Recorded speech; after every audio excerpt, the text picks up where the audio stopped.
Want to know how to sign up in Kimi 2.5? Well, no worries. In this video, I'm going to show you an easy step-by-step guide on how you can do it.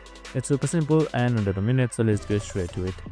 But first things first, you can just simply open up kimi.com on your web browser. Just simply type in kimi.com and you should be under its chat bar just like this right here. Now, in order to sign up, on the bottom left side, you should be seeing something known as login. So you can just simply select that.